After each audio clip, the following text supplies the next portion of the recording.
Hello, you guys. I'm Jackie Marr, and this is my partner. Allyson, Sadegur. And we are here to present you with our case study abroad regarding multinational corporations, ensuring the future success using the path goal theory. So, Allyson came to me over the summer, and she is in the Atterbury Honors Program, and she needed to write a paper and be able to present it. And so she came up with this idea, and I'm going to let her explain how she came up with it and give you some details about our case. So the way that I came up with it is that I've always been interested in study abroad. I was supposed to be doing study abroad this semester before the pandemic happened. I've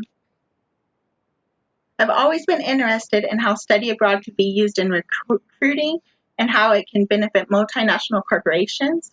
I thought it would be interesting to use path goal theory and the way that they use incentives and rewards and how that could be applied to maintain employees throughout the business life and how it could benefit the employees in the future from going from school to a job. So, study abroad and education abroad has been happening for nearly 20 years. From 1999 to 2000, there were 143,000 students that were studying abroad. And since then, it's nearly tripled from the 2017 to 2018 academic year to 341,000 students. The most popular destination is consistently Europe. Currently, it has 55% of all study abroad. The three top countries are going to be the UK, Italy, and Spain, and that accounts for 32% of all study abroad. Interestingly, China and Costa Rica are the most popular destinations for their respective continents, with Costa Rica having 8,681 students and China having 11,000 students per year. There are four major that normally go to study abroad. The most popular is STEM, followed by business and management. This is beneficial for companies, especially multinational corporations, who are searching for students in those particular fields and employees to fill them. Most of the students receive scholarships, and so if corporations would be willing to sponsor scholarships, it would ensure that employees that have experience abroad would be willing to go to their company. 68% of the minority students receive scholarships. In 2017 to 2018, there was a 30% increase of the students who went abroad that were African American, Asian or Pacific Islander, Hispanic or multiracial. Ethnicities and races more than ever are choosing to study abroad, and the number is continuously growing.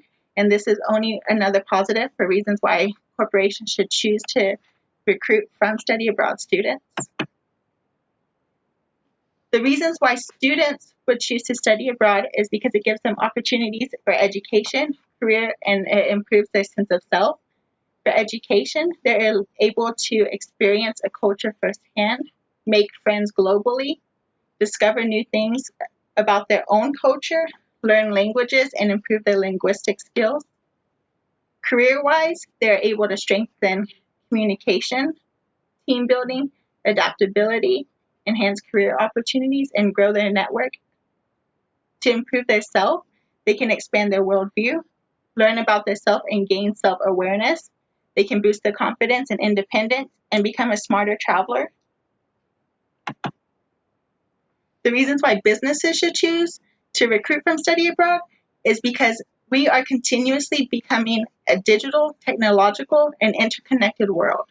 As companies are going multinational, nations and cultures are growing increasingly aware of each other, their differences, their similarities, and the need for employees with abilities and skills that can navigate this new business climate is continuously growing. It provides companies with a pool of diverse talents with various experiences from multiple countries and backgrounds that they can pull from. And now I'm going to turn it back over to Jackie Marr. So, according to Vince Lombardi, leaders aren't born, they are made. And they are made just like anything else, through hard work. And that's the price we'll have to pay to achieve that goal, or any goal. Now, some theories state that leaders are born with innate skills, while others state that leadership can be learned. And there are countless managerial theories out there.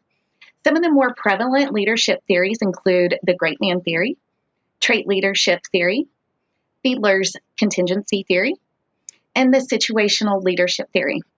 However, there is one out there that seems to be the ideal blend of both leadership and employee motivational theories, and that is the path goal theory.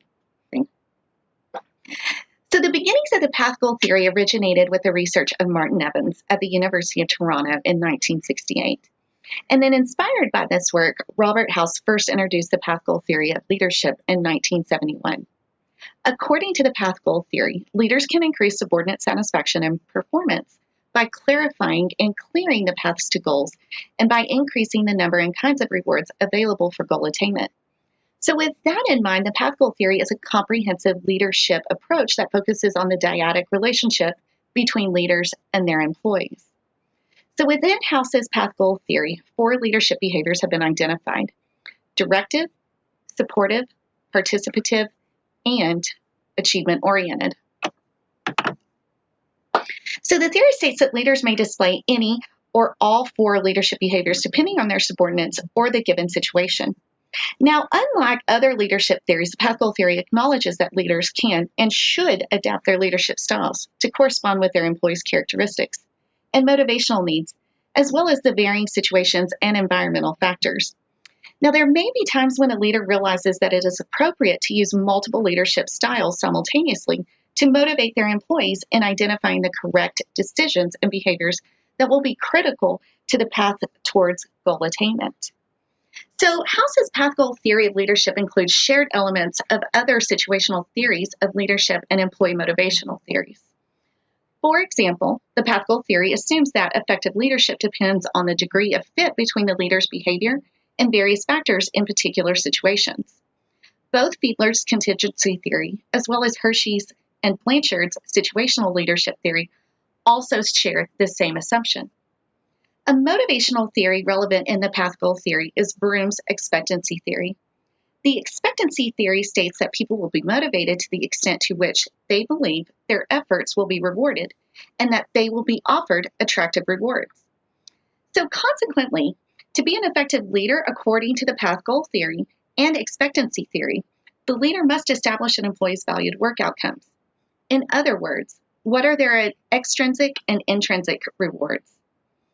So then leaders need to guarantee that the employee can achieve the required performance level essential for acquiring their valued work. House's path goal theory of leadership also encompasses the needs-based motivational theories, such as Maslow's hierarchy of needs, because these theories assume leaders will help their employees fulfill their lower and higher order needs at work. All right, I'm going to turn it back over to Allyson, and she's going to tell you how we can apply this to the real world. So the way that this can be applied to the business world is through the Staffing for Human Resource Management. It's a 4-step process. The function includes developing a staffing plan, development of policies that encourage multiculturalism at work, recruitment process, and selection. This can be used to motivate and encourage people to work for the organization using internal and external rewards. The highest level of employee development and retention can be utilized with path goal theory. It can be used from a company or employee perspective. For companies, it can determine how many new hires are needed and wanted. It can establish what methods would be used to train the new employees. From the employee perspective, it can be used to define their goals, and it can confirm how the organization is going to be able to assist the employee in attaining their personal and professional goals through the benefits and rewards. Students are able to advance their various skills while they're abroad. So the companies would be able to directly recruit from the programs that they have created, and that would improve the multiculturalism of the organization due to the various people that go to study abroad and the continued growing diversity.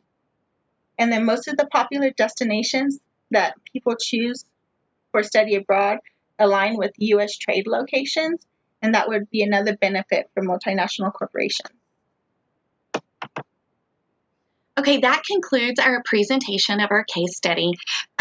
We are so grateful that we got to present this. I know Allyson is, since this was a requirement for her to graduate with Atterbury Honors here at WT. So thank you guys. Our contact information is on the screen should you have any questions about our case study. Once again, we wish we could be there with y'all and get to see and meet everybody, but fortunately, good old COVID-19 is restricting our travel yet again. So anyway, we hope you all have a great day, and thank you for listening to our case. Thank you. Bye.